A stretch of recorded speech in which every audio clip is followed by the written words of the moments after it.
So far, you've learned about CSS boxes and how to float your elements on a page. Now we're going to talk even more about positioning elements on a page. So there are different positions you can use for each element. The default for every element on a page is static, which means that it's not positioned in any way.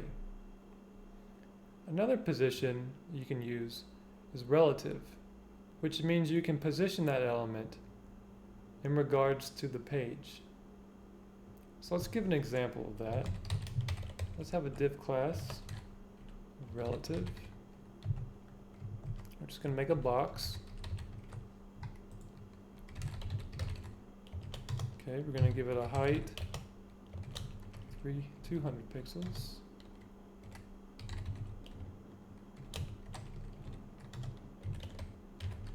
Background color, red. Okay. Now let's give it a position, relative. So now we can move it around on the page. So let's see how this works. Let's say I want to move from the left 30 pixels. You can see it moved from the left 30 pixels. Now I can move it from the top. Let's say I want to move it from the top 500 pixels. And it moves down 500 pixels. This is handy if you want to position some text on top of an image, or if you just want to position an element in an exact position on your website. Another position that you can use is absolute, which means that that element is going to be placed absolutely within its parent container. Now, unless you place it within a parent container, the default parent container is the body.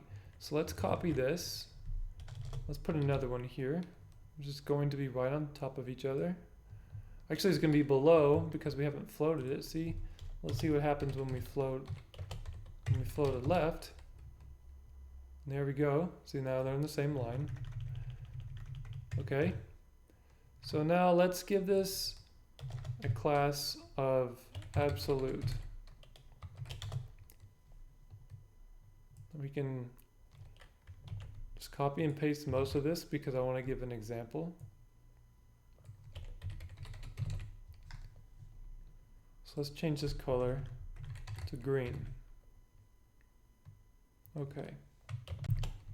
So right now, the two elements are stacked on top of each other, even though they have the same coordinates and height and width, because they're both set to relative, which means it's going to create space for other elements.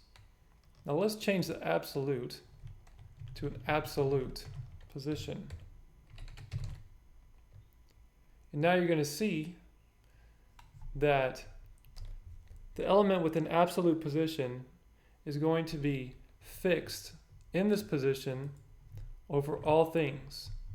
So if you have text or anything that goes under this element is going to be on top unless you change the Z positioning.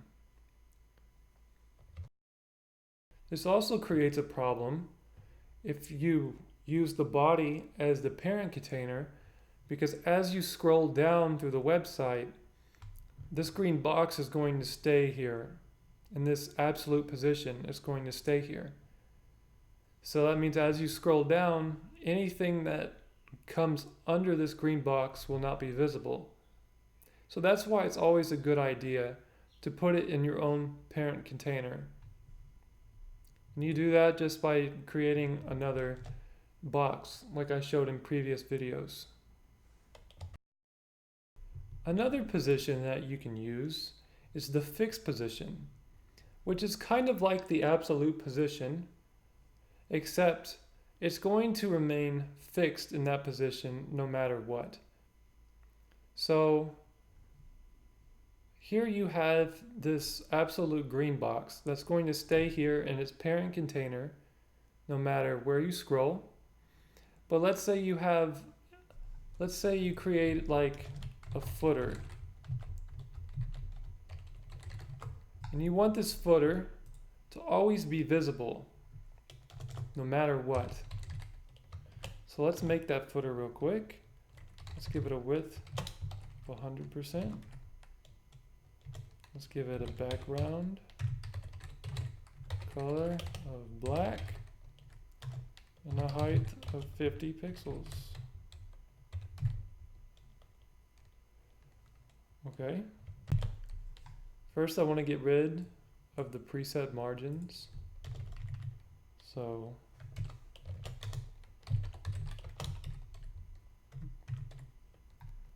right.